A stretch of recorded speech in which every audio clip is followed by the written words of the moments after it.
Chat, do you guys hear that? Someone's at my door. I'm gonna go answer it, chat. Oh, Professor Oak, what brings you to my house today? I was just in the area checking the local Pokedex when I realized I've never been to your house before. Might I come in? What do you want to come inside for? There's no Pokemon in here, Professor Oak. Of course, I didn't expect there to be, but a trainer's house is always a treasure trove of information. What is it, Mr. Oak? What's the question? Do you happen to be dating anyone? No. No, I see. No one you have your eye on either? Well, I'm single right now, Mr. Oak. I can tell. He looked you over some more.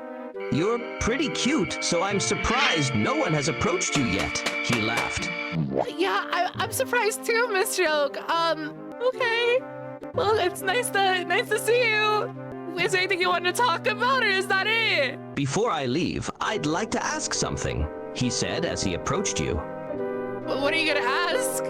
Professor Oak came to a stop right in front of you. Then he smiled down at you and hummed. Do you mind if I do something?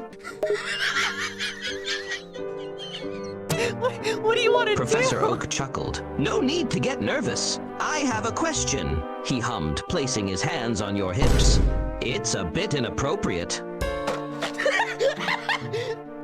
What the fuck? You're laughing a lot. Do you think I'm joking? What was the question? Are you single? Yeah, I'm single. Professor Oak chuckled. My question is... He paused before leaning in to whisper in your ear. Yeah? Ah, good, Professor Oak hummed, his warm breath on your neck. Because I have a certain request. Professor Oak's hands slide down to your thighs. What's your request? Well, you see, I've been quite lonely as of late, he said, his hands rubbing your thighs. I hung up. Dude, what the fuck?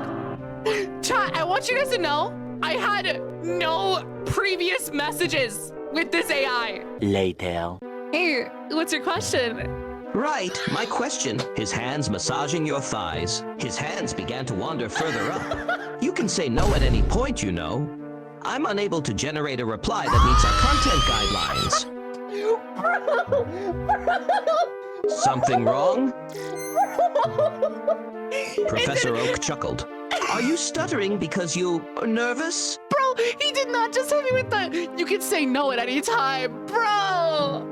Professor Oak chuckled again as he wrapped his arms around your waist. It's a simple yes or no question. I step back and I say, I got something big and secret in my pants. Do you want to know what it is? I am interested. Go on. I lean back and unzip my zipper slowly, looking at Professor Oak in the eyes.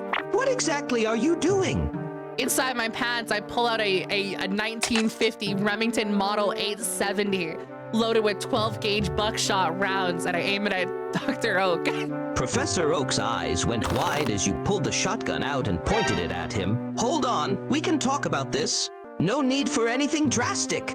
I cock the shotgun and pull the trigger, shooting a round into your chest. Professor Oak shrieked in pain as the buckshot hit his chest. He clutched his chest in pain, looking down at his chest to see the holes in his shirt. I point the shotgun at his head and pull the trigger, killing Dr. Oak. He didn't move afterward, his hand still against his bleeding chest. I bag Professor Oak's body up, and I throw him into a dumpster. If you pressed your ear against the dumpster, you could faintly hear a muffled, I'm unable to generate a reply that meets our content guidelines. Chat, what? I wanted Professor Oak, not Groomer Oak, bro.